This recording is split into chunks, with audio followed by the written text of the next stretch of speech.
Hola, mi nombre es Diego Martel, soy un psicólogo egresado de la Universidad La Salle Bajío con especialidades en el área clínica y educativa y fui entrevistado por el equipo de Hora de Aventura en una entrevista en donde abordamos el tema de el contenido sexual y las implicaciones que este puede tener en el desarrollo de los infantes. Am, Muchas veces, a ver, creo que aquí es donde me va a jugar en contra no haber visto los videos, pero Ujú. normalmente las insinuaciones en este tipo de programas son muy basadas, corrígeme si estoy mal, si no es el caso, en el doble sentido. Así es. Y el doble sentido es una habilidad que los niños más pequeños no alcanzan a reconocer todavía eso. Esa es una habilidad adquirida en el desarrollo de ellos, pero cuando van creciendo. Entonces, bueno, te comparto, a lo mejor como adulto me ha tocado volver a ver programas que veía de niño y entender cosas que en su momento tenía en cuenta. Y Ujú. creo que va mucho en esto que te estoy diciendo. Muy bien. Am, ¿Crees que las acciones llevadas a cabo en la serie como violencia podrían repercutir en el desarrollo de los infantes, ya que, por ejemplo, en ciertos capítulos se nos puede dar a conocer que usan mucho armas como escopetas, pistolas, incluso cuchillos? Entonces, pues, ¿tú crees que esto pudiera llegar a repercutir en ellos? Mm, en la serie se usan, aquí platícame un poco, ¿se usan como formas de defensa o se usan para agredir nada más? A veces se usa en forma de defensa, por ejemplo, tenemos un capítulo donde están agrediendo a Finn, que es el humano, uno de los personajes principales, y Ujú. él en defensa propia comienza a disparar porque se meten como a una cueva y en esta hay como una psíquica que pues a ellos les parece que pues está como loca, así lo dan a entender ellos. Entonces Ujú. comienzan a disparar. Ese sería un ejemplo. En otro, nada más se puede ver como en el sentido de empezar como a usar la violencia como forma, no de entretenimiento lo quiero llamar, pero como para llamar la atención. O sea, como en una escena cualquiera, no porque esté sucediendo una situación que requiera la defensa. Ya. Mm, La pregunta es si creo que puede repercutir en los niños, ¿verdad? Ujú. Yo me atrevería a decir que no. Ok, ¿por qué me puedes dar una justificación? Sí. Em, Esto aplica no solo en el tema de violencia, por ejemplo, pero la exposición, y vamos a entender por exposición el que tú tengas, creo que ya me llegó uno de los videos. Ah, ok. Eh, mm, este, Me desconcentré.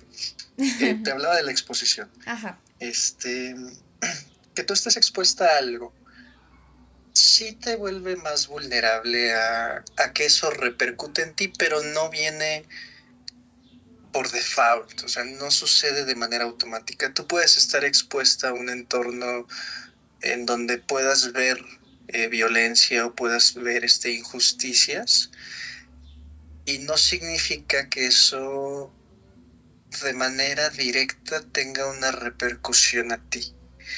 Sin embargo, si eres más susceptible, te vuelves más vulnerable.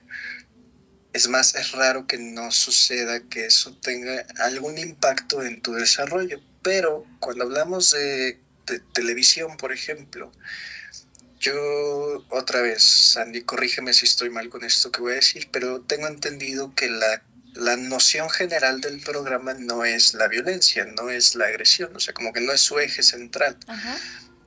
Entonces, mientras ese no sea el mensaje de la serie y no se trate de inculcar eso desde la serie, creo que lo que los niños abstraen o lo que los niños rescatan del contenido, pues no es el mensaje de violencia, porque eso no es lo que se está pretendiendo enseñar. Esto que te estoy diciendo me recuerda mucho a cómo daban los cuentos de hadas originales. No sé si alguna vez has escuchado hablar de eso. Sí. Pues ya es que eran cuentos muy violentos, en donde los protagonistas pues muchas veces no tenían finales felices, ¿no? Por ejemplo, Hansel y Gretel, eh, creo que en el cuento original los niños son asesinados, si mal no recuerdo. Y entonces, aunque nos puede sonar fuerte en nuestro contexto, en aquel tiempo ese tipo de cuentos funcionaban muy bien para inculcarle a los niños, no desde el miedo, sino desde la reflexión, el que sus acciones tenían consecuencias, ¿no? Hansel y Gretel se perdían en el bosque porque desobedecían a los papás. Entonces, es un poquito el que ellos puedan ver la moraleja. Hace ratito que te decía la respuesta a la primera pregunta, ¿no? Hay cierta edad en la que todavía no logran ver el doble sentido. También hay una cierta edad en la que los niños todavía no son capaces de distinguir la fantasía de la realidad. Entonces, lo que sucede en un cuento o lo que sucede en una caricatura aplica bajo la misma lógica de la cabeza de un niño en el mundo real. Y mientras el programa, que es así como yo lo tengo entendido, cumpla con esta función de entregar una moraleja sana, positiva, pues con lo que se queda no es el mensaje negativo. No sé si me explico. Sí, sí, sí. Entonces no tendría como por qué ser directamente a ellos. Correcto. Ok. La siguiente. ¿Los infantes podrían llegar a querer desarrollar la personalidad de alguno de los personajes de Hora de Aventura? A 100%. ¿Por qué? Justo empatando con esto que te voy platicando, a los niños les funcionan esas historias porque está este mecanismo que es la proyección, ¿no? Ujú. Entonces, si tú te sientes muy atraída a un personaje, pues lo idealizas y entonces idealizándolo, la idea es que te conviertas en ese personaje, porque ese personaje es todo lo bueno y es fantástico y es admirable, ¿no? Entonces, en este desarrollo de la personalidad que tienen los niños y los adolescentes también, se buscan todo el tiempo figuras a seguir para poder aprenderles. Esto es un proceso que no es a conciencia, o sea, en nuestro primer rol a seguir, pues por ejemplo, siempre suelen ser los papás. Y entonces idealizamos a los papás, pero también vale la pena que en el desarrollo idealices a otras figuras, pueden ser caricaturas, que te representen cosas, válgame la redundancia, pues admirables. Pueden no siempre ser los mejores personajes. Entiendo que, por ejemplo, en la serie también hay villanos. Ujú. Entonces también tendría sentido que alguien se identifique con uno de los villanos. Es parte natural de la vida. Ok. Am, ¿Por qué cree que los infantes les llama mucho la atención esta serie?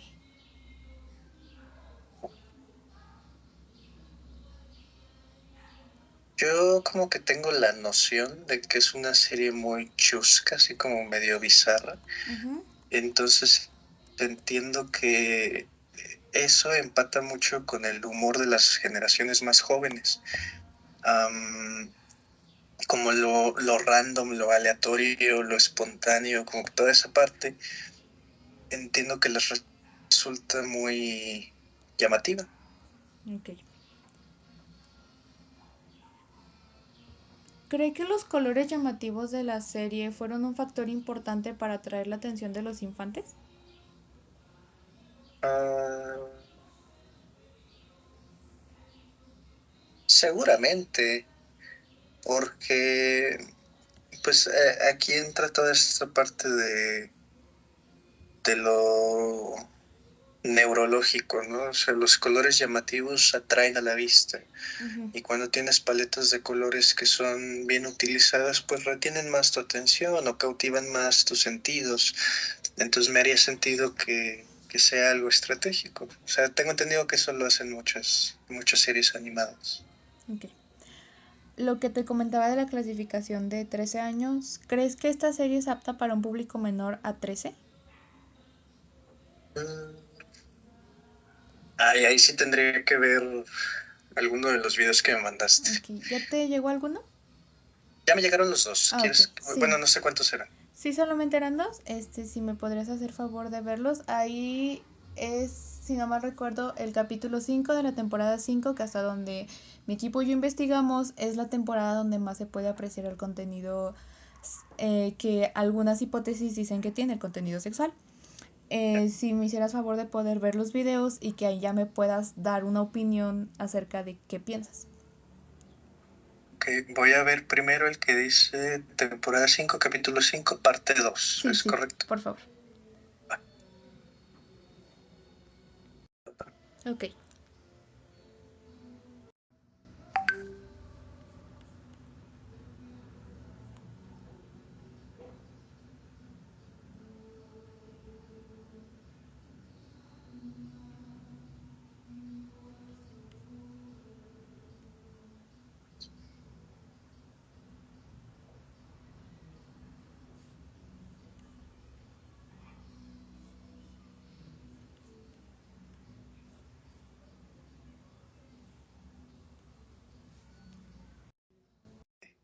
Ok, entonces ya en base a esa información me podrías ya dar una opinión si es apta o no.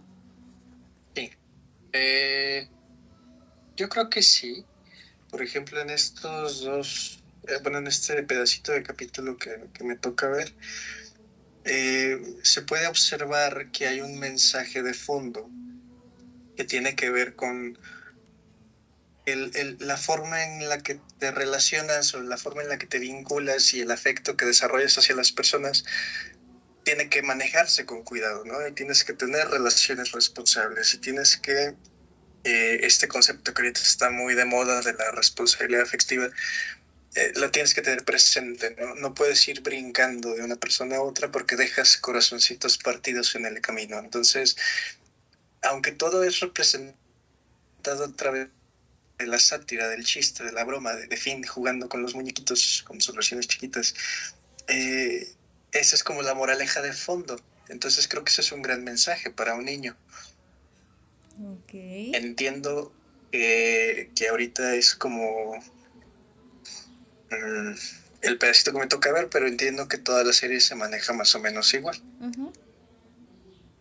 Entonces yo pensaría que sí, que es un contenido, a lo mejor no el más adecuado para niños, pero no creo que sea un contenido inadecuado para ellos. Ok. ¿Cuál es la importancia de que los padres supervisen lo que sus hijos ven en la televisión? Oye, esa se me hace una de doble filo, porque, a ver, a lo mejor si un adulto en sus 50 ve esto, se nos escandaliza, ¿no? Pero creo que alguien que tenga presente esto que yo te digo, de cuál es el mensaje detrás,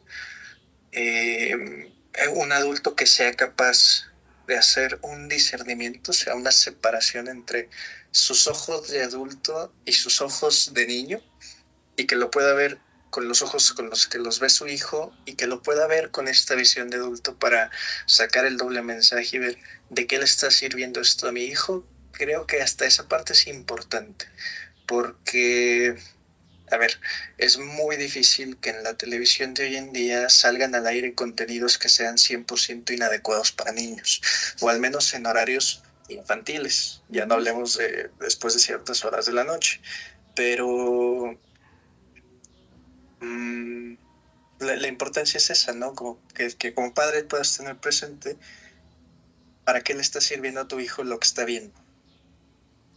Perfecto. Em, ¿Cree que Hora de Aventura refleja trastornos psicológicos de los personajes? En esta te voy a hacer énfasis en que te comentaba que podemos ver muchos cambios de personalidad. Por ejemplo, Finn tenemos una versión en mujer, en Jake también. En la mayoría de los personajes tenemos una versión del sexo opuesto. También podemos ver que como que varían sus orientaciones sexuales. O por ejemplo, hay un personaje que se llama el Rey Helado. Ya ahorita en unos momentitos te voy a poner aquí las imágenes de los personajes para que los puedas ubicar. este tiene como una especie de atracción hacia las señoritas y en la serie te dan a entender, y él mismo lo dice, que busca secuestrarlas para obligarlas a casarse con él. Entonces, en base a esto, ¿tú crees que los personajes reflejen trastornos psicológicos? Mm, Mira, basándome en esto que tú me dices, yo no lo veo.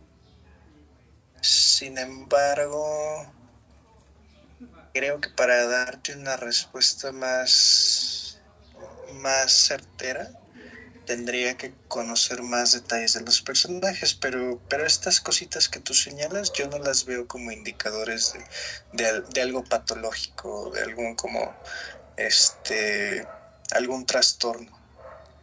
¿Qué tipo de señales podríamos ver en una persona que nos indica que tiene un trastorno psicológico? Mm, pues es que ya hay varios. Haz de cuenta que hay un libro como con 500 tipos de trastornos diferentes. Entonces, ahora sí que de chile, mole y pozole, del que se te antoje. Ok. Pero señales de los generales, por ejemplo.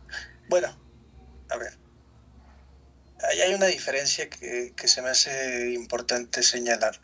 Es diferente un trastorno de personalidad a un trastorno psicológico. Un trastorno psicológico puede ser tu trastorno de ansiedad, tu trastorno depresivo, tu trastorno este, mm, histriónico, tu trastorno del espectro autista, de la esquizofrenia, del psicótico, de aquel, bla, bla. Y los trastornos de personalidad, que son la otra clasificación, tienen que ver más no con afectaciones a la salud, sino con personalidades que se salen, entre comillas, de lo común. Y ahí tienes a tu trastorno antisocial, que puede ser muy violento, tienes a tu trastorno narcisista, que también puede ser muy peligroso, tienes a tu trastorno límite de la personalidad, tienes el trastorno esquizoide, y, y entonces ahí te preguntaría yo si en la investigación que están haciendo hacen esta distinción. La verdad es que nada más lo que investigamos fue como acerca de como lo que te mencionaba anteriormente, como si qué personalidades pudieran desarrollar ellos y si esto se pudiera ver como afectado, porque de hecho en las investigaciones que hicimos pudimos darnos cuenta que pues cada personaje tiene un estilo de personalidad. Esto mismo que tú me mencionabas de que los narcisistas, por ejemplo, hay ciertos personajes que nos plantean en las investigaciones que hicimos que sí, que son narcisistas o que podían experimentar el de doble personalidad, me parece, o los que son muy antisociales, etcétera. Entonces, pues sí, o sea que los personajes tienen como cierta personalidad y por eso nosotros lo planteamos que si esas personalidades que pudieran reflejar ciertos trastornos se veían reflejados en ellos, pero no hicimos mucho la diferencia entre psicológicos y los otros que me mencionaste. Su personalidad. Uh-huh. ¿Y me puedes repetir la pregunta? Era que si los cree que el Hora de Aventura refleja trastornos psicológicos en los personajes. Mm,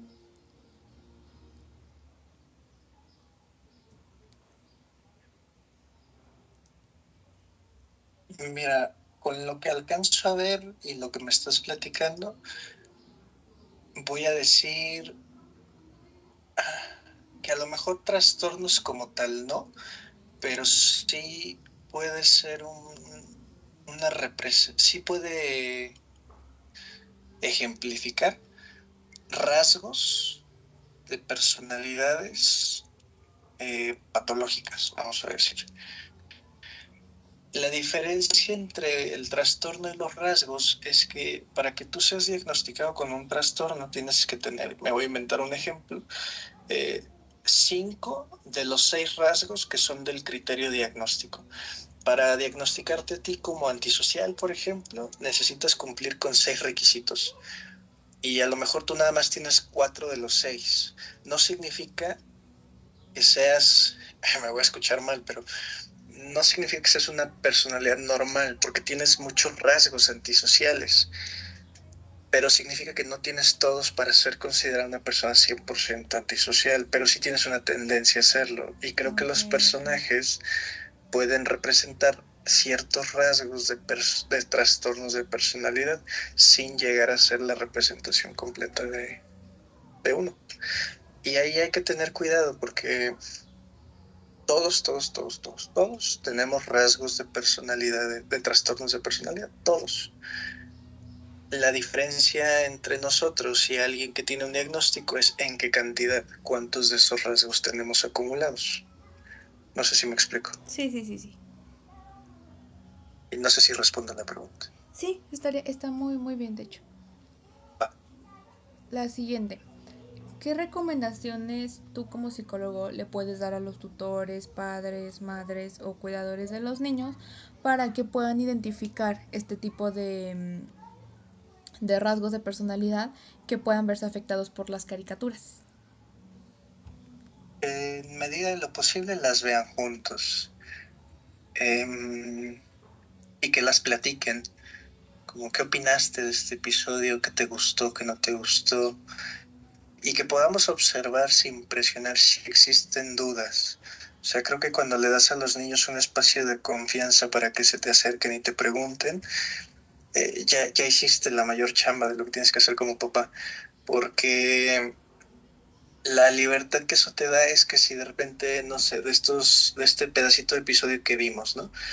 El niño te pregunta, oye, ¿y por qué se molestaron de que se estaba besando con otro? Pues tú tienes la libertad de como papá responderle lo que pasa cuando tú este, estás con alguien, pero de repente estás con alguien más, pues lastima y explicárselo en su lenguaje, ¿no? Para resolverle la duda desde su lenguaje. Creo que eso es una forma muy fácil y muy eficaz de estar atento al desarrollo de los niños, el estar presente con ellos en las cosas que ellos hacen, como ver la televisión. Ok. Ah, ¿qué recursos recomendarías para que los padres y cuidadores aborden el tema de las insinuaciones sexuales en las caricaturas con sus hijos? Recursos. Mm, yo creo que lo indispensable tiene que ser la comunicación, pero una comunicación, vamos a llamarle atinada, o sea, certera, porque creo que muchas veces como adultos, cuando se habla con los niños, pasan 2 errores muy grandes.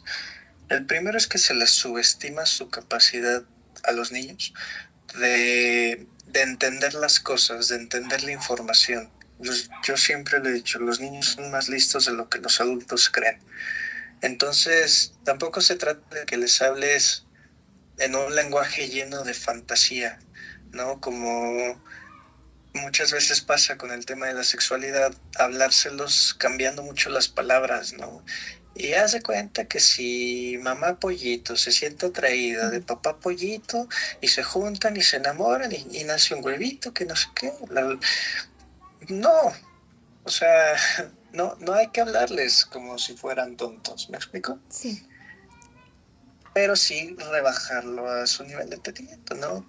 Cuando un hombre con una mujer se juntan y deciden tener hijos, esto pasa, etcétera, etcétera, etcétera.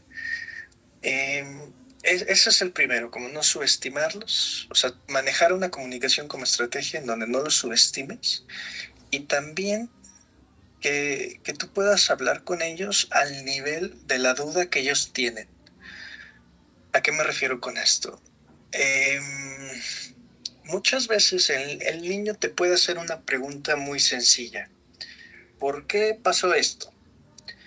Y si a ti te pone nervioso como papá responderle, o si no le haces caso, no sé, contestas algo que no tiene nada que ver, o le contestas más de lo que te está preguntando, o le contestas menos de lo que te está preguntando, no solo no le vas a responder la duda, lo vas a dejar con más preguntas que respuestas.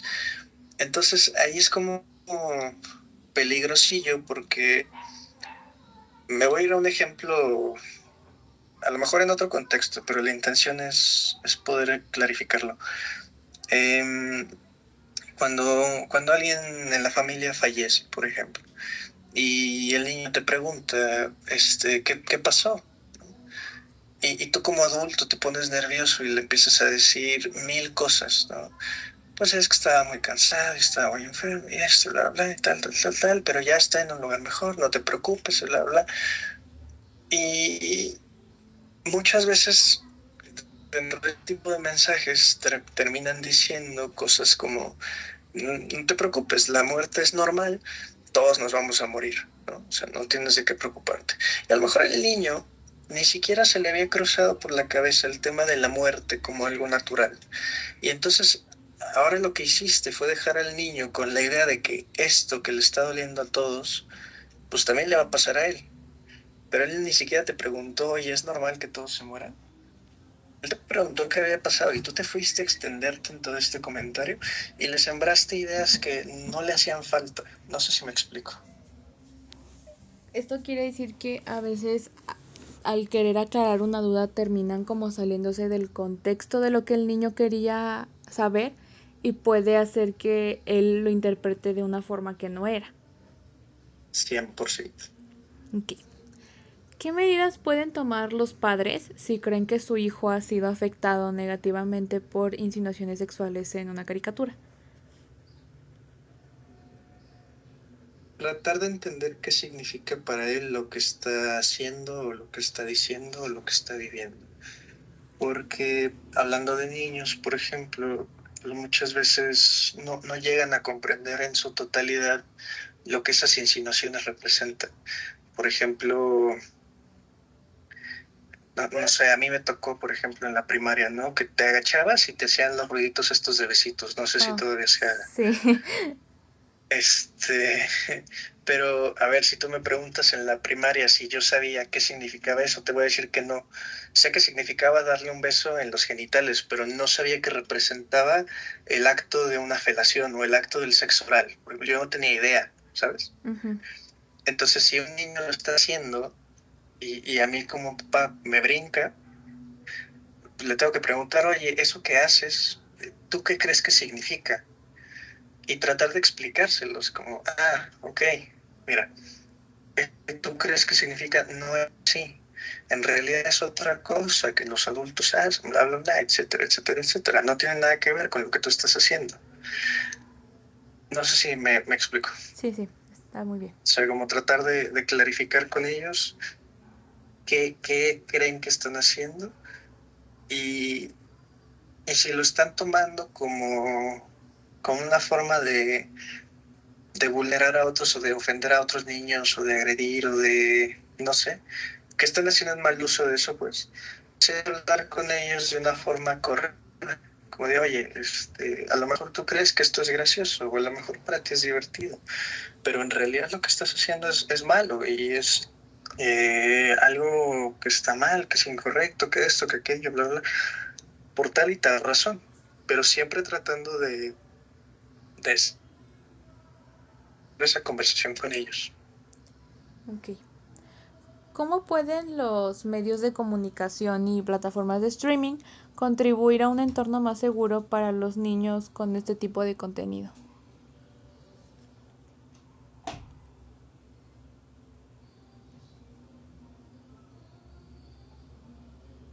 Yo lo que es que hay mismos en las plataformas como para filtrar los programas que les aparecen en las cuentas infantiles. Creo que eso es una buena medida, pero creo que hay una parte que puede ser responsabilidad de las plataformas de streaming Y hay otra parte que sí o sí tiene que ser responsabilidad de los papás de supervisar qué contenidos ven los niños.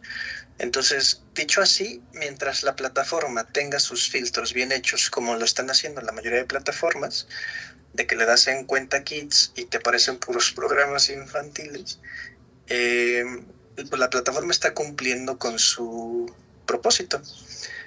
Ahí lo que falta es que los papás también hagan su chamba. Ok. ¿Cuál es el papel de las clasificaciones de edad y los sistemas de calificación de clasificación, perdón, en la regulación del contenido con insinuaciones sexuales? Creo que tiene que ver con lo que hablábamos hace rato de lo que a cierta edad eres capaz de comprender. Mm, no tanto que esté prohibido que accedas a ciertos materiales, pero sí que no vas a poder entenderlos como lo haría una persona con la edad adecuada. Me acuerdo mucho que a mí alguna vez de niño me tocó que me llevaran al cine a ver una película, creo que se llamaba Norbit, y era una comedia, pero muy morbosa, muy sexual precisamente. Y no me acuerdo si mis papás no se dieron cuenta o no me acuerdo si estaba mal clasificada, pero el chiste es que nos salimos de la sala porque a mis papás les pareció inadecuado que yo lo viera. Yo te puedo decir que lo recuerdo, lo que alcanzamos a ver de la película, como algo que no me daba risa, sino que me parecía grotesco, pero porque era un tipo de humor que manejaba conceptos que yo de niño todavía no entendía. Humores en torno a las relaciones sexuales, concretamente. Entonces, no es, o sea, el rol de las clasificaciones es ese. A lo mejor me escucho raro con esto que te voy a decir, pero no soy el público de esa película si soy un niño. Y no porque me vaya a hacer daño verla, que probablemente algún impacto tenga, pero más bien porque no la voy a disfrutar, no la voy a entender, no me va a hacer reír. Y pues el chiste de las clasificaciones es ese, ¿no? Como adecuar los contenidos de acuerdo a las edades que le pueden sacar el mejor provecho. Ok. ¿Existen diferencias en cómo los niños de diferentes edades interpretan o comprenden las insinuaciones sexuales en la caricatura? Existen, ¿me la repites? Mm, ¿existen diferencias en cómo los niños de diferentes edades interpretan y comprenden las insinuaciones sexuales en la categoría? En la caricatura, perdón. Sí existen diferencias porque tiene que ver con su desarrollo cognitivo. Ok. ¿Qué impacto pueden tener las insinuaciones sexuales en una caricatura en el desarrollo emocional y cognitivo de un niño?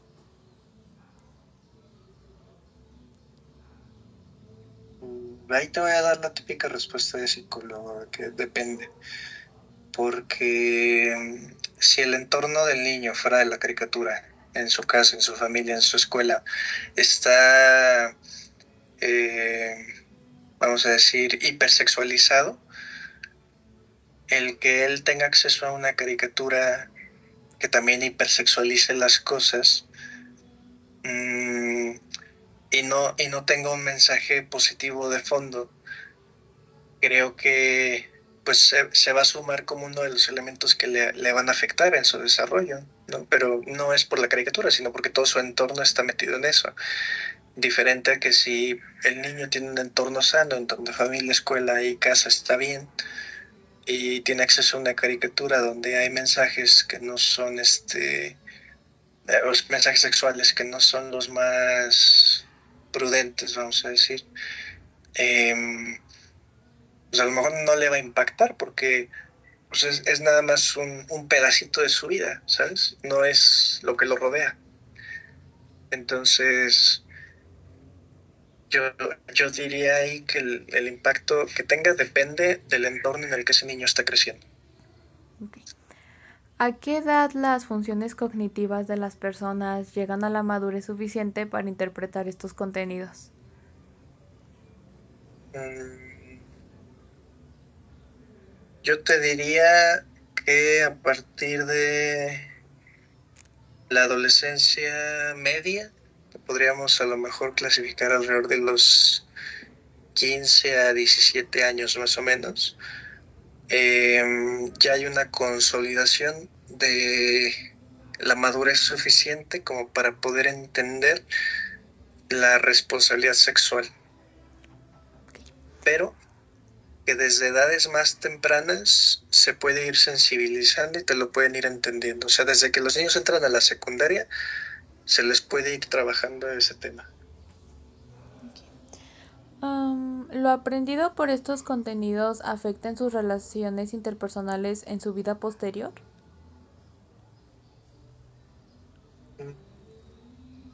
Si hay una ausencia de otras figuras de ejemplo, sí, por supuesto. Porque lo que decíamos hace rato, ¿no? Todos en la vida vamos buscando figuras de ejemplo, roles a seguir. Entonces, si, por ejemplo, yo aprendo a relacionarme afectivamente a través de una serie y el personaje que escogí por azares del destino no es el más empático, no es el más responsable afectivamente, y nadie me lo corrige afuera, ningún adulto está ahí al pendiente de, oye, eso no está bien, pues no, estás de acuerdo que no tengo otro criterio para decir, esto no está bien. Uh-huh. Entonces, creo que ahí dependerá de qué tanto la red de apoyo del niño esté funcionando, pero un gran síndrome, por ejemplo, de nuestra sociedad es que pues, tenemos adultos que trabajan mucho tiempo y los niños pasan mucho tiempo solos. Entonces, no es raro que suceda que los niños toman estas malas, entre comillas, malas referencias para sus modelos a seguir. Entonces, ¿sí les afecta el hecho de que los padres no tengan una atención del, pues no del 100%, pero que estén presentes en su vida? 100%. Ok. Los cambios de orientación sexual que presentan los personajes de la serie podrían generar dudas en los infantes acerca de su sexualidad. Voy a compartirte la pantalla para que puedas ver esto a lo que me refiero.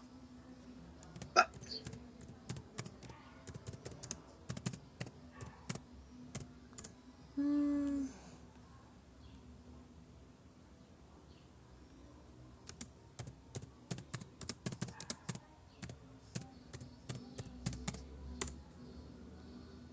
Por ejemplo, aquí podemos tomar el ejemplo también de los videos que te mandaba, que si no mal recuerdo, hay escenas donde mujeres con mujeres o hombres con hombres, como se pudiera interpretar que es el personaje de de ese tipo de sexo, que se están besando entre sí, ¿pudiera afectarles a ellos en la pregunta que te hacía anteriormente?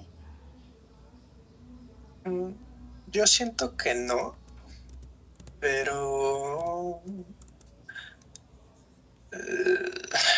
igual tiene que ver con el entorno en el que el niño está creciendo, porque me ha tocado ver niños en primaria o secundaria repetir las cosas que escuchan de los papás, como de, no, las mujeres no pueden estar con mujeres, no, los hombres no pueden estar con hombres, pero tú le preguntas al niño por qué, y lo único que te va a poder decir es, pues, ¿por qué no? Pero porque en realidad no es un pensamiento suyo, sino es una idea que les están inculcando. Entonces, un niño que no escucha eso y solo tiene acceso a ver eso, pues creo que lo puede ver como algo normal. Ok, por ¿Me ejemplo, explico? ¿se ve en la pantalla? Sí. Ok. Mira, por ejemplo, que estos serían personajes que esta es la princesa Dulce María y ella es Marceline. En la serie te dan a entender que son parejas o novias.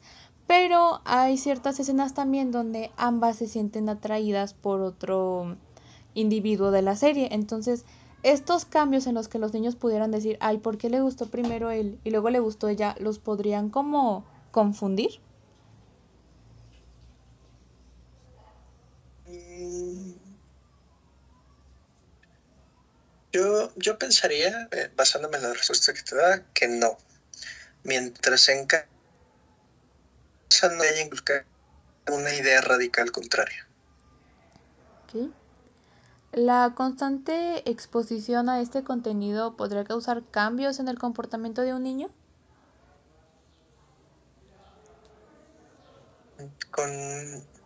A este contenido, ¿a qué nos referimos? Lo que te mencionaba anteriormente de las insinuaciones sexuales que te mostré en los videos o lo que la gente pensaría que es una insinuación sexual, el cambio de la orientación sexual, los ciertos Ya. como... Ok. Mm, yo creo que no, Andy, porque no hay malicia en este contenido. Más bien, sí, ¿qué será? No, ahí la dejo, ¿no? O sea, yo creo que no, porque no hay malicia en el contenido. Ok. ¿Cómo debería abordarse la sexualidad durante la infancia? Mm, De manera clara, sin pudor. A lo que me refiero con eso es no cambiar nombres, como te decía hace rato. O sea, llamar a las cosas por su nombre. Y a lo que me refiero con sin pudor, sin hacerlo tabú, sin hacerlo con miedo, sin hacerlo desde la vergüenza. Porque entonces, si lo haces así, les enseñas a los niños a que deben hablar de su sexualidad con pena, con miedo, con mucha reserva, cuando en realidad los modelos más asertivos de crianza y de enseñanza te dicen que las cosas pues con honestidad, con franqueza, sí con la sensibilidad suficiente de manejarlo de forma adecuada, pero no tapando las cosas, no escondiéndolas tampoco. Entonces, así muy puntualmente, la sexualidad se tiene que enseñar con mucha responsabilidad, con mucha franqueza y con muchísima eh, sensibilización a la prevención. O sea, esta sensibilización tiene que concientizar el por qué es importante una sexualidad sana, correcta. O sea, no es una casualidad, por ejemplo, que el virus de papiloma humano sea extremadamente común y Ujú. que 9 de 10 personas en el mundo lo tengan, pero no esas 9 de 10 personas en el mundo saben que es el papiloma humano. Entonces, o sea, algo te habla, ¿no? O sea, es algo que está muy presente, es algo que casi todo el mundo tiene, pero casi nadie lo conoce. Entonces, ¿estás de acuerdo que ahí falta responsabilidad a la hora de hablar de sexualidad? Porque es necesaria y el riesgo de no hacerlo, pues es esta desinformación.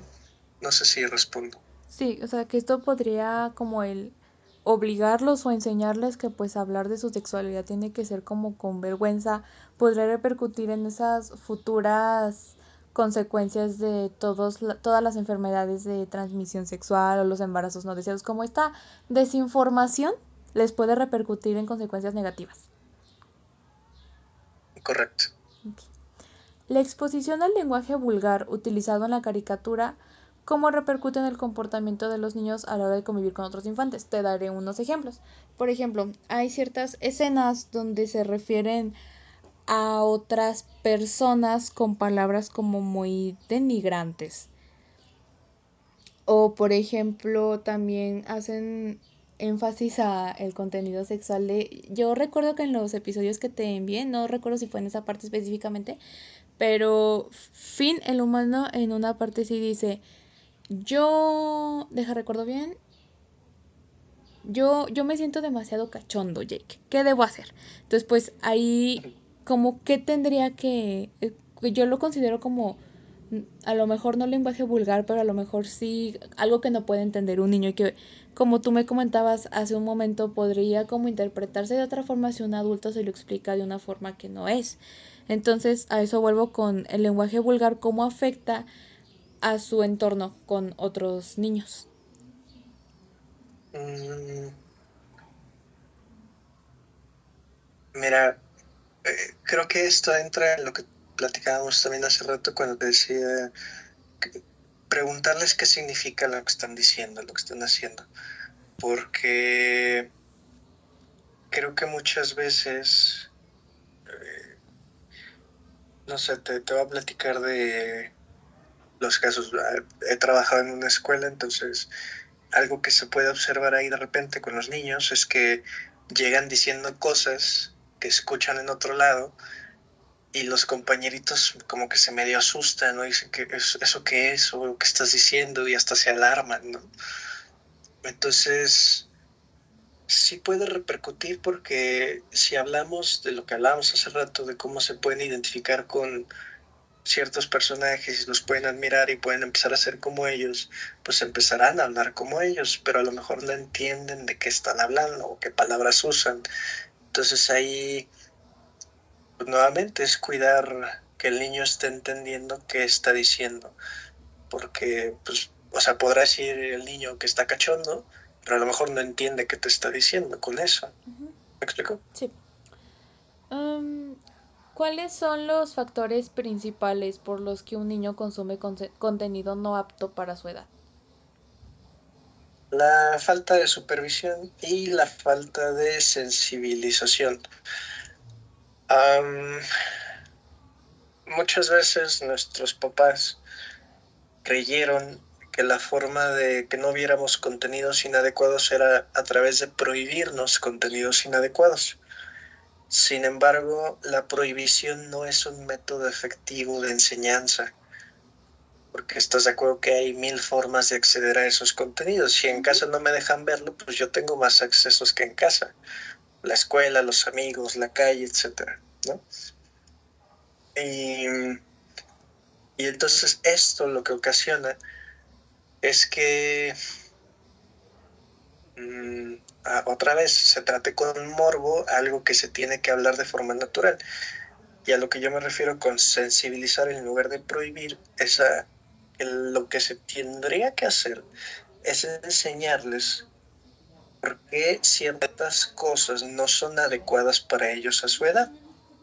En lugar de prohibirle ver una serie, es explicarle esta serie no es adecuado que tú la veas porque maneja cosas que aún no estás listo para entender, pero eventualmente lo estarás y después vas a poder ver la serie, solo que ahorita no es el momento. ¿A poco no suena diferente? Sí. Por ejemplo, aquí también entraría la curiosidad del niño. Sí, por supuesto. O sea, si yo te digo, te dejo un regalo en la mesa, así semiabierto, y te digo, no te asomes a ver qué hay, pues tu curiosidad te va a hacer asomarte. Es como eso que también luego mencionan del decir, dicen que no lo hagas y como más ganas te dan de hacerlo. Es correcto. ¿Cómo puede influir la edad y el desarrollo de un niño en su comprensión de las insinuaciones sexuales de la serie?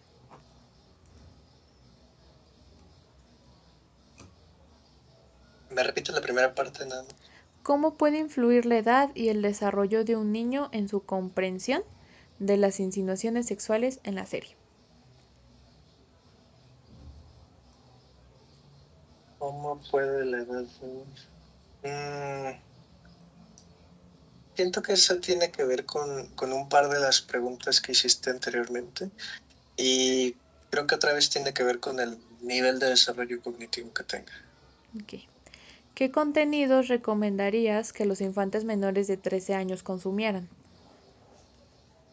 Uy, ahí se me agarras un poquito en curva porque estoy un poco desconectado ya del mundo infantil en ese sentido, pero hace poquito, bueno, no, ya tiene tiempo, vi un capítulo de la serie Bluey de los perritos Ujú.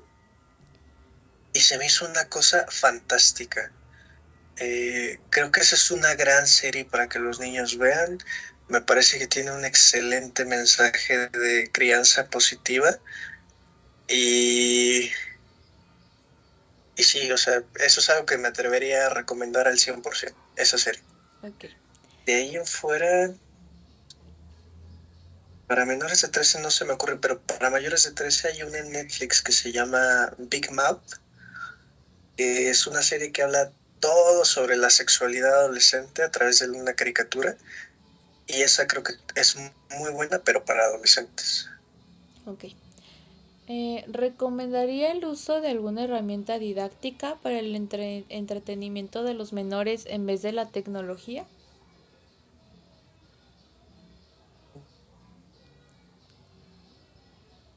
Yo siento que leer nunca hace daño, pero hay que enseñarles a los niños a que descubran qué les interesa leer.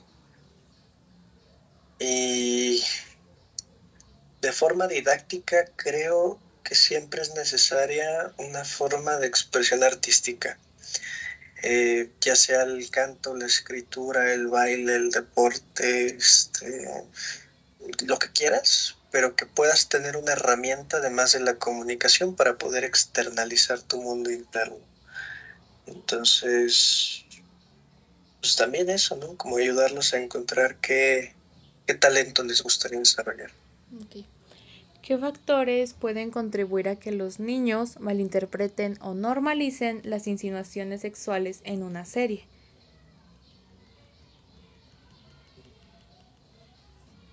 ¿Qué factores? La falta de acompañamiento de cualquier tutor, o sea, papás, hermanos mayores, tíos, abuelos.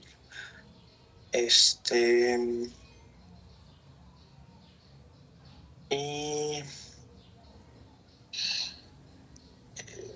pues yo creo que si a la par de consumir caricaturas con ese tipo de lenguaje, el niño consume contenidos que son más inadecuados, vamos a decir pornografía, por ejemplo, para un niño, pues creo que ahí se transforma totalmente el doble mensaje que te decía yo de la serie, ¿no? Porque entonces, como el niño lo está comparando con su otro contenido inadecuado y no está siendo supervisado o algo, pues se va a quedar con lo peor de lo peor. Ok. ¿Por qué consideras tú, como psicólogo, que los directores, los escritores o la gente que estuvo involucrada en la creación de esta serie decidieron poner estas insinuaciones sexuales, sabiendo que si bien a lo mejor no es una caricatura para niños muy pequeños, pero sigue siendo para niños? Mm,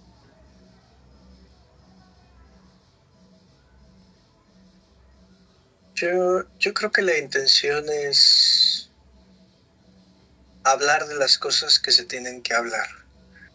Creo que como director o productor o escritor estás en una posición privilegiada de divulgar información.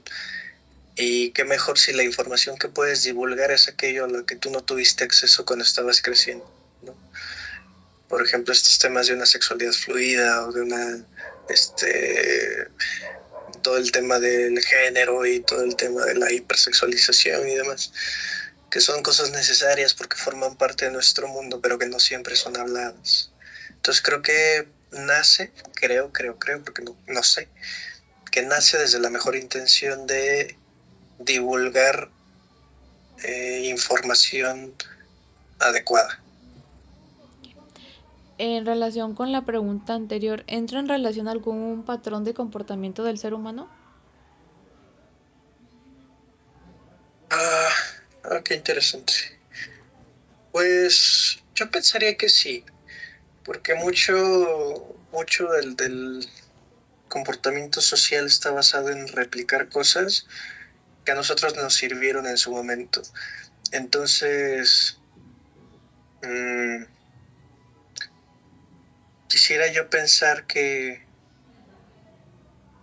el tomar estas decisiones tiene que ver con esta esencia humana de compartir conocimiento, de instruir, de acompañar, de guiar, de orientar y de ayudar a construir un conocimiento colectivo que cada vez esté más pulido, como más trabajado, más abierto a diferentes cosas, etcétera. Entonces, pues probablemente sí sea un patrón ahí de conducta humana, de divulgación científica. ¿Qué patrones de comportamiento podemos observar en los niños que indican que estos están teniendo alguna alteración en su desarrollo a causa de los medios de entretenimiento? Mm, mm, Hay algo, esto está mal dicho, pero lo voy a usar de ejemplo. Hay algo que en los niños con autismo se llama ecolalia, que son los niños que repiten todo lo que escuchan, pero lo repiten al nivel exagerado. O sea, si de repente escucharon la palabra balón, todo el día van a estar diciendo balón, todo el día. Y es lo único que van a decir. Eso es una ecolalia. Y muchas veces la exposición a estos contenidos se ve en los niños por esta, entre comillas, ecolalia. ¿No? De que de repente, de un día a otro, el niño va a estar usando una oración, una frase, un lenguaje que antes no usaba. Y lo más seguro es que si tú le preguntas, oye, ¿eso dónde lo escuchaste? Te va a decir, en una serie que vi ayer, por ejemplo, ¿no? Entonces es un patrón de conducta que lo hace evidente, el tema de su discurso, las palabras que van diciendo. Otra, creo que muchas veces su socialización a través del juego también está muy influenciada a través de los contenidos que consumen. Por ejemplo, me ha tocado ver niños de primaria jugando básquetbol y celebrar sus canastas haciéndole como los bailes que hacen los personajes de Fortnite, como le llaman ellos como la emotiza. Ah, sí, sí. Pues estás de acuerdo que eso es un patrón evidente, ¿no? De que algo influenció su desarrollo. Pero no sé si eso es la respuesta que buscabas. Sí, está perfecto. Esto podría provocar la inquietud en los infantes por descubrir nuevas cosas relacionadas con la sexualidad que sean prontas para su edad y su desarrollo cognitivo. Yo creo que no, porque aquello que te pasa desapercibido, pues te va a pasar desapercibido, no te va a despertar otra cosa. Y te va a pasar desapercibido todo lo que no esté en la edad adecuada para que tú lo consumas. Es diferente a que si te obligan a verlo. O sea, si tú haces que un niño consuma, otra vez voy a usar el ejemplo, ¿no? Si haces que un niño consuma pornografía, pues lo vas a obligar a investigar más al respecto. Y a lo mejor no de la mejor manera. Pero en cambio, si el niño ve una caricatura como esta y se le pasan por alto estos mensajes hipersexualizados, pues no se va a dar cuenta hasta que los vea otra vez de adulto y diga, no manches. Entonces yo diría que no. Okay. ¿Crees que el contenido en general de la serie es inadecuado para la audiencia y sería preferible no consumirlo o solo hay que evitar el consumo por parte de los infantes? Mm, Yo diría que ni evitar el consumo de ninguna de las partes, o sea, ni en los infantes ni en el público general. Nada más en el caso de los infantes sí hacerlo de forma acompañada. Para esto mismo que me dices, como poder resolverles sus inquietudes y que pues no sean como interpretadas de otra forma. Correcto.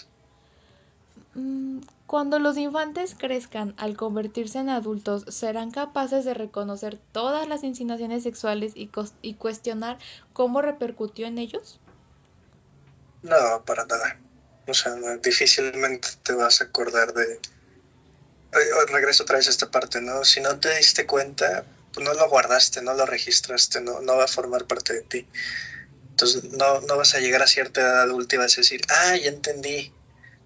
Puede que te lo cruces así, que veas otra vez un capítulo y digas, no manches, no me había dado cuenta que hablaba de todo esto. Cuando un infante consume contenido sexual a temprana edad, ¿qué dudas podrían surgir en él con respecto a este tema? Un chingo, porque son muchas cosas que no forman parte de su mundo. Entonces, no sé, te cuento un incidente que pasó alguna vez en un salón. Me tocó presenciar que la maestra proyectó algo. Estaban viendo una película de una página ilegal y en la publicidad que salió de repente salió una mujer muy voluptuosa, semidesnuda, promocionando un sitio de pornografía. Los niños que estaban en primero de primaria se asustaron y empezaron a gritar, algunos empezaron a llorar, porque no entendían qué estaban viendo, pero se les hacía tan desconocido que les daba miedo. Entonces, eh, en ese mundo infantil lo desconocido causa temor. Las dudas que pueden surgir a partir de eso son muy básicas, como ¿qué era eso? ¿Qué estaba pasando? ¿Por qué estaba haciendo eso la mujer? ¿No? Y viene desde su desconocimiento total. Pero más allá, no veo yo otro tipo de dudas que entren ahí. Este miedo se deriva por esto mismo que dices de como la desinformación que tienes del tema y que, o es más que nada como, bueno, es que a mí me pasaba, por ejemplo, de pequeña, que cuando yo llegaba a ver ese tipo de escenas que pues para mí eran fuertes en ese momento, a mí me daba como a lo mejor ese miedo que me mencionas o como hasta ese como escalofrío, pero yo era más que nada por ver como los cuerpos de las personas como tan naturales, por así decirlo, o sea que pues no mostraban como ese pudor y yo decía, ¿por qué está pasando eso? Sí, sí, el miedo viene desde ese desconocimiento, porque fíjate, ahí el miedo es al cuerpo, por ejemplo, ¿no? Pero todos tenemos ese tipo de cuerpo, todos tenemos el mismo cuerpo. Entonces, no deberíamos ser ajenos a un cuerpo desnudo. Sin embargo, hay una connotación de pudor encima de que tú no debes ver otro cuerpo desnudo, ¿no? Ujú. Ok. Además de las insinuaciones sexuales, ¿qué otros actos son inapropiados y afectan al desarrollo de los menores?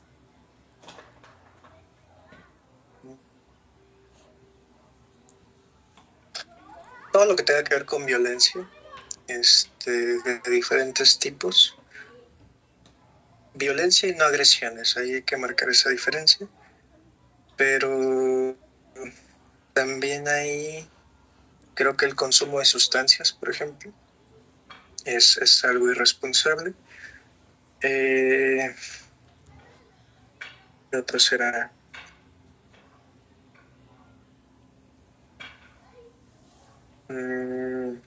Pues son los que se me ocurren ahorita. Ok. Las caricaturas, ¿cómo influyen en los niños? ¿Qué papel juegan en su vida cotidiana? ¿Cómo se relaciona en un futuro con su vida adulta?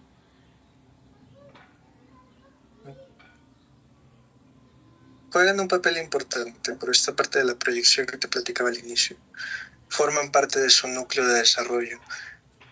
A ti como a mí seguramente nos marcaron ciertas caricaturas cuando éramos más chicos y puede que no nos demos cuenta ahorita de qué manera repercutieron en nosotros, pero en su momento fueron nuestra compañía, fueron nuestra guía, fueron nuestra orientación y fueron de lo que aprendimos muchas cosas. Entonces, son una parte esencial de la personalidad Ok. En y caso... se quedan con ellos. Ah, sí, sí, sí. En caso de que algún pequeño si sufriera como una especie de consecuencia a causa a lo mejor de la caricatura, ¿sería necesario que acudiera a una terapia en compañía de los padres o tutores? Si es algo que los papás no pudieron resolver por su cuenta, sí. Pero yo defiendo que siempre la primera línea de intervención o la primera estrategia la tienen que hacer los papás. Ok.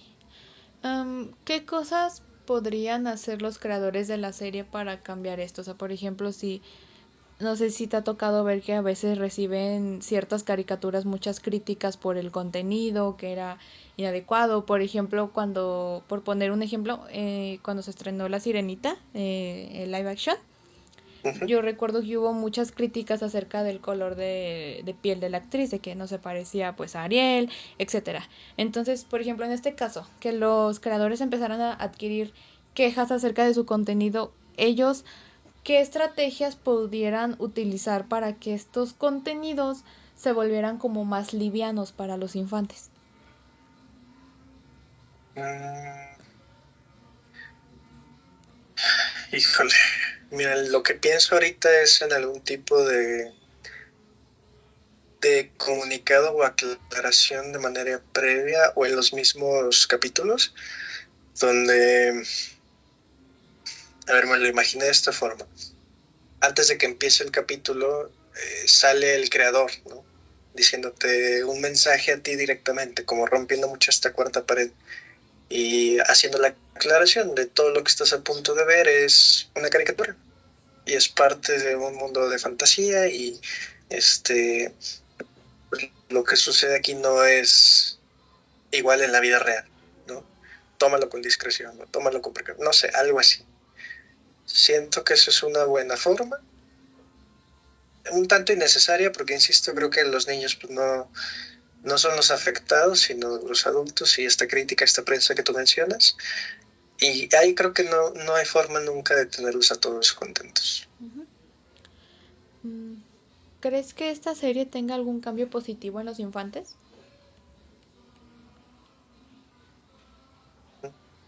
Sí, yo he escuchado gente un poquito más joven que yo hablarme de cómo Hora de Aventura formó parte de sus series nucleares, como de sus partes más importantes. Y pues lo he escuchado siempre en el buen sentido, como de, pues esta serie me acompañó bien, esta serie creció conmigo, esta serie me encantaba verla y era un refugio para mí, la disfrutaba un montón y tengo entendido que es una serie que por ahí o sea, como que tiene un corte a la mitad en el que la trama cambia y se vuelve como una serie mucho más profunda. Entonces, entiendo que todo eso va también como con estas etapas de desarrollo, ¿no? De dejar de tomarte las cosas a la ligera y empezar a ser más serio, empezar a resolver problemas, empezar a crecer Sí, porque precisamente en la serie se mencionaba maduramente. No sé si me explico. Ajá. mucho el hecho de que, por ejemplo, Jake, si no mal recuerdo, es un perro que tiene alrededor de 40 años, pero se comporta como un niño. Y por el contrario, Flynn, que es un adolescente que en la serie te lo desarrollan desde los 12 hasta los 17 años, a que Flynn fue creciendo, es una persona como mucho más madura. Entonces, ahí viene mi pregunta, el decir que estos tipos como de personalidad o de enfrentarse a la vida es lo que puede hacer que, como tú me mencionabas anteriormente, empiecen como a percibir otro cambio de decir, la serie ya se está yendo por otro lado e incluso sentirse identificados con algunas de las situaciones que pueden ver. Sí, sí, sí, justamente. ¿Esto puede cambiar la manera de ver el mundo a los infantes? Sí, sí, porque si en la serie se resuelve un problema que por azares del destino empata de manera similar con un problema que tú has tenido, pues te deja esta moraleja de que sí se puede resolver tu problema, ¿no? O que no importa qué tan difícil sea un conflicto, hay una solución, que era lo que te decía al principio, así funcionaban los cuentos de hadas, así funcionan las caricaturas. Okay.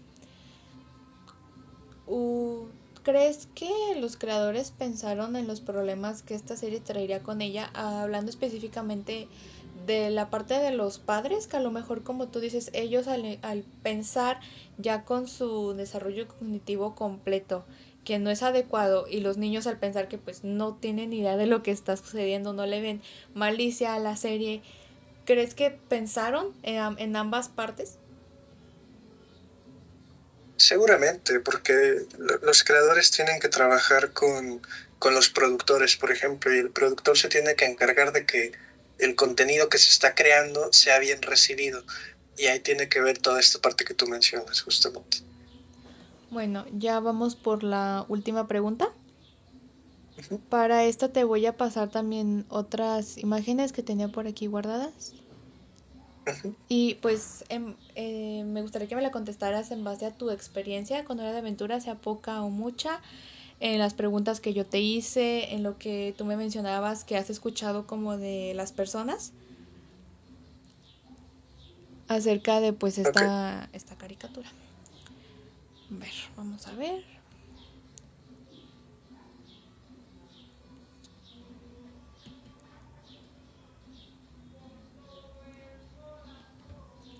Te voy a compartir nuevamente la pantalla.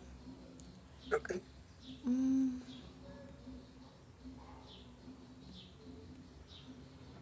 bueno, aquí por ejemplo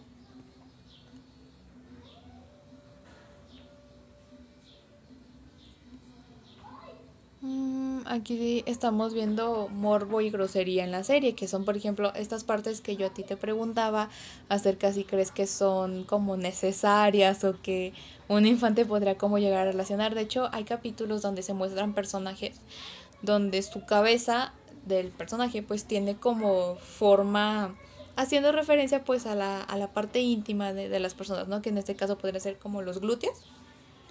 Ok. Hacen referencia a eso. Por ejemplo, acá es lo que te comentaba de que en la serie existen como las dos versiones de los personajes.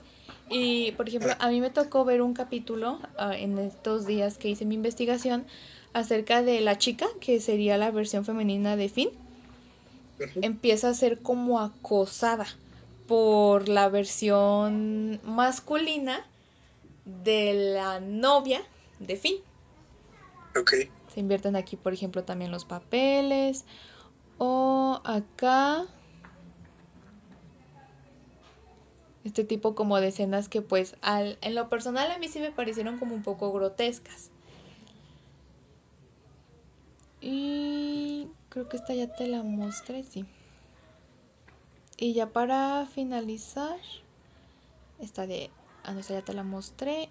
Esta de aquí creo que me parece que es. Que aquí pues se puede ver como la violencia, que mira aquí lo está por ejemplo atacando y pues se puede ver como en el rostro pues una cara que pues no me parece que sea muy... que parece, a mi punto de vista pareciera que como que disfruta el estar haciendo eso. Ujú. O por ejemplo acá también que te digo que se muestran como escenas de secuestro a veces. Ujú. Y pues ya esto sería como lo que yo te mostraría y también en base a los videos. Y pues ya para concluir, ¿qué piensas acerca de la serie? Mm, yo creo que es una serie muy diversa. Tiene diferentes como tramas o subtramas. Y creo que eso le convierte en una serie compleja, con mucho contenido por analizar. Mm, Creo que es una serie que se vuelve muy popular en su tiempo, que sigue siendo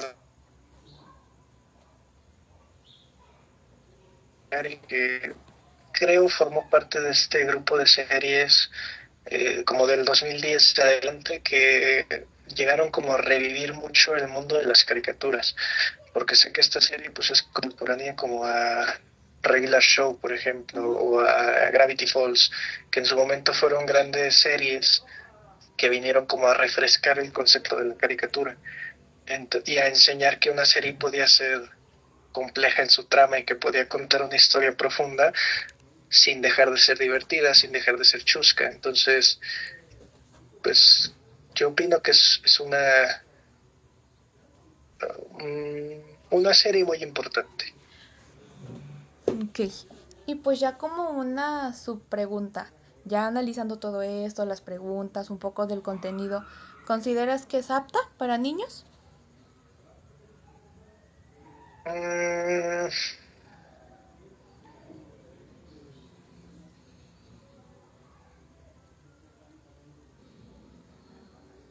ah, este, no diría que es lo más adecuado para un niño, tampoco creo que lo lastime si la ve. Como en un promedio, pongámosle que 50-50. Ajá, o sea, ni es lo más recomendable, ni hace daño. Ok. Bueno, Diego, pues esa sería toda la entrevista. Fueron en un total de 45 preguntas. Órale. Sí, fueron bastantes. Pues